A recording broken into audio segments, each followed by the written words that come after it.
entering Seattle. I'm not gonna spend much time here. Going to visit just one place and continue north. I hate big towns. I hate these high-rise buildings.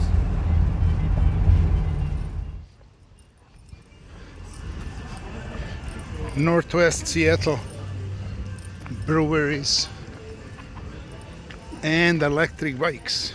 This works somehow with some phone app. Here's GPS. Just don't know who charges it. I mean, you can rent it, same thing like Uber, whatever. You just drive, leave it wherever you want, but who's gonna charge it? And I'm going to check out this place, Rad Power Bikes, electric bikes with a battery. I'm gonna check and see models, prices. I'm kind of interested. I need something to move when I'm parked in RV park or even in the town.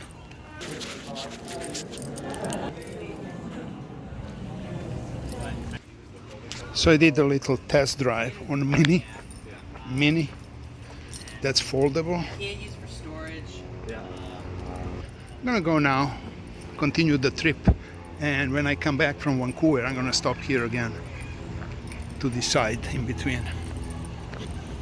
But this city is full of them.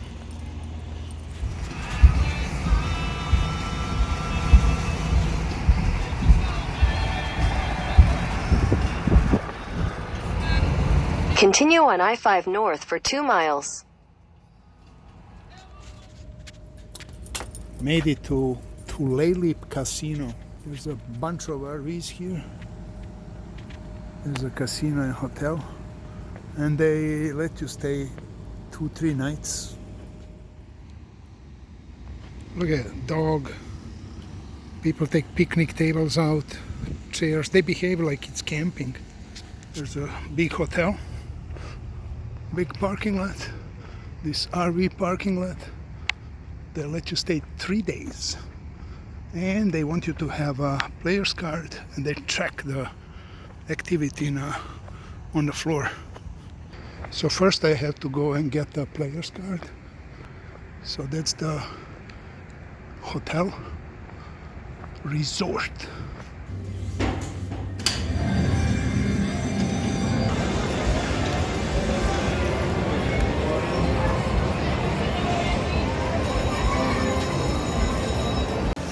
It's interesting, it's not Starbucks, it's Killer Coffee, and it's Seattle. It's second day here at the casino parking lot. This morning the security guy came.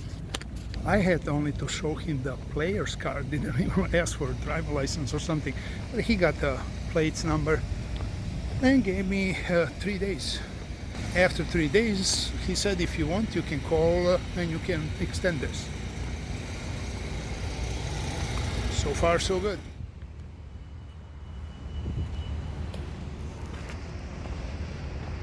Going back to casino, it's about, I think, 6 in the evening. Last night, I played like 3 hours, and I left mad. It's not my first poker game. Yeah, I lost, yeah, sure. It's not my first loss, but why am I mad? Well, basically I lost 2 hands. I had pocket 3s. The guy raised a lot pre-flop, like 30. And there was a couple callers, so normally I'm in. Flop is Jack 7-3, something like that. He bets now a lot, like 80.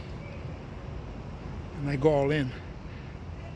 Because I was in a game for 300, and altogether at that moment I had probably about 230. He called, shows pocket aces. Turn is 9, river is ace, standard. Actually, that was a sign for me to go home. Go and take a nap. Don't come back. Nope, ribeye. It was probably about 11:30. Boring game. There's a kid in seat 5. He works for his dad's company. And he didn't stop talking. Non-stop. It's just me, and my buddies, and in a strip club, and in Las Vegas, and I played 14 tournaments, and I did this and I did. Every dealer changed. They know him, he's local. He just kept talking to a dealer straight to his face. So besides being annoying, he had at that moment probably about 500. I have from my rebuy probably about 250 something. I pocket queens. I think I was under the gun. He had straddle on a button for $10. Then the action goes to small blind, fold, big blind, called 10. I make it 40. Everybody folds, the annoying kid calls. Like, it's standard for him, $10 to $40 with any two cards, not even looking. He calls. Big blind folds on the flop, jack, 6, let's say deuce. I bet 80. He didn't hesitate, just calls. He's not even thinking, just calls. Turn is 6. I don't put him on 6. Maybe jack, ace jack, any jack, 10 jack, king jack. How many jacks he can have there? Probably a bunch. I bet then he raised me, so that means I'm all in. River is another jack. He shows jack 6. And that's why I'm pissed. How can, we see that often. And it's not even about $250. He's gonna give me that back in the next hand we play. He annoys me whole night, and then he plays the most ridiculous, non-profitable hand, and he gets rewarded with a full house. Going back, I hope he's there. He's gonna get it. Actually, I don't play for revenge. He's not gonna be there. I just need to recoup some of my loss from last night. 2 buy-ins. 2 buy-ins, go. Let you know. And I'm out. I played 4.5 hours. Got my money back. So for 2 days combined, yesterday minus 2 rebuys, today plus, all together combined plus $27. I still have tomorrow to make some extra cash. Well, it went like this. I went with some fighting spirit, like I'm gonna show them. In the third hand, I bluffed, gave immediately $150. So I add another 200 to my stack. Next hand, I win about 100 something back, so I'm almost even. The hand after that, I have ace-8. I even didn't look at my hand, and we come to a river card. I was racking chips, and so I don't know, stacking. So I was stacking my chips, I even didn't look, it was check, check, check, check. So on the river, and I'm in a small blind. So on the river, the button guy bets 10. So I look at my hand, I have ace-8, look on the flop, I even don't know that I had ace-8. So on the board, there was ace-8, queen, and king on the river. The guy bet on my right bets 10, I looked, I have 2 pair. I made it 40, he goes 120. Well, jack 10, made it. Why would I gamble there? So I show my hand there and said, you must have straight. He shows king queen, he has 2 pair. So I beat him, and I tell him, well, looks like you don't know what you're doing. Okay, because that was not the move, that was just, he thinks he's good with 2 pair. So I said myself, I have to wait, I cannot do this, forcing it. Again, I have to be calm, start breathing normally, and wait for the game to come to me. Then I start winning pot by pot. I had about 500-600. When the new player came to the table, he started talking about, he won 450 in a tournament this morning, and then while he was waiting, he sit in a PLO game, he got $800 like in 10 minutes. So he came to our table now. In the first hand that he played, there's nothing, just blinds in the pot and a couple limpers. So on the river, it was check down all the way. flop turn on a river comes to him, he's on a button actually, and he then bets 75. There's like $12 in a pot. Nobody called him, and he shows he had a full house. He had a king jack, I think. Flop was like something 6, 6, 10, and then running kings. So he had a full house. Immediately next hand, I had pocket tens. Till that moment, the biggest pot I won was with 6-5 of hearts. I'm on a button. Cutoff makes it 20.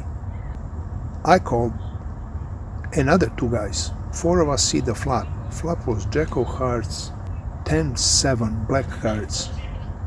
Well, I have runner option there for a flush or for a straight, but it's not promising much. So it turns out that everybody checks on the flop, so I check. Free card.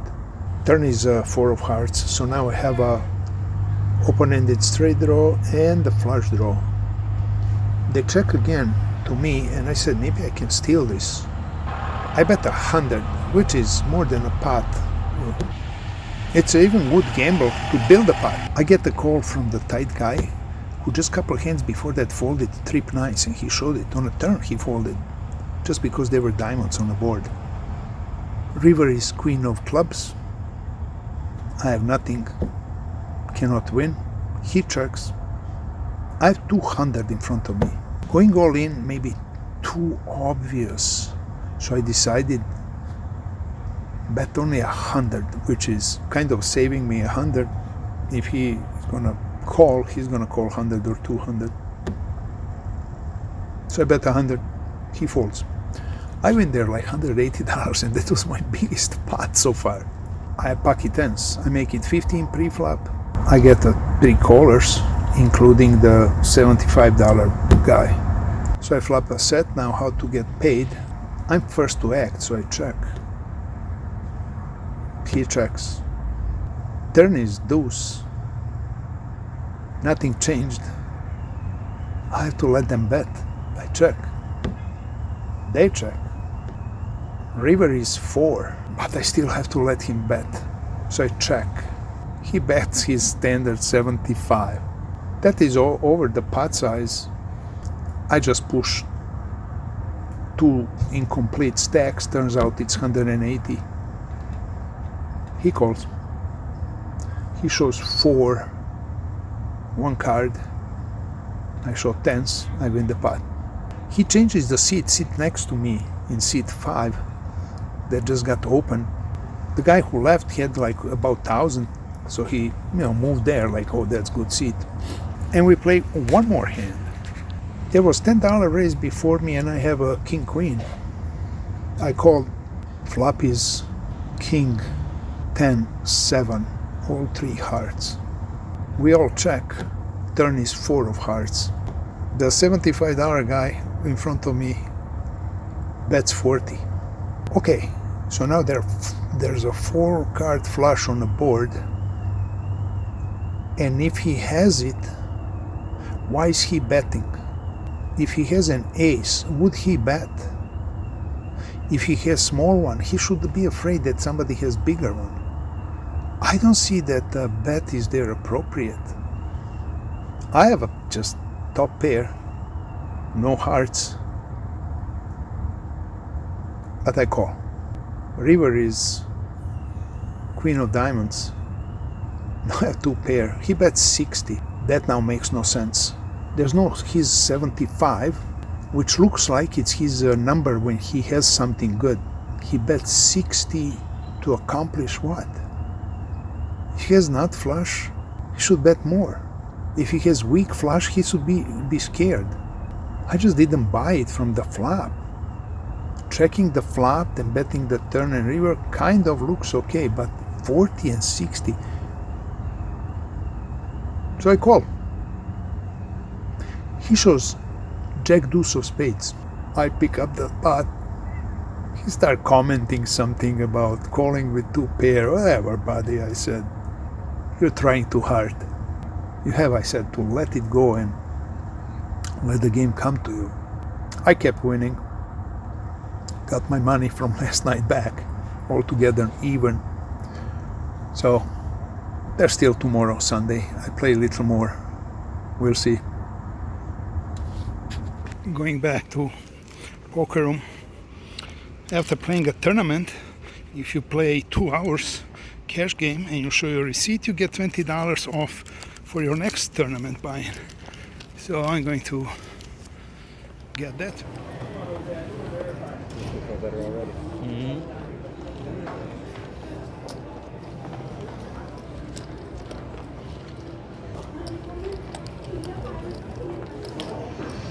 Finished my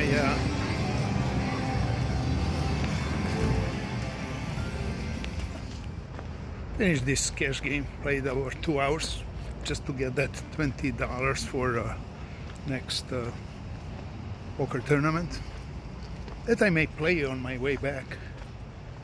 Also, I'm up like 300, even actually 300 plus.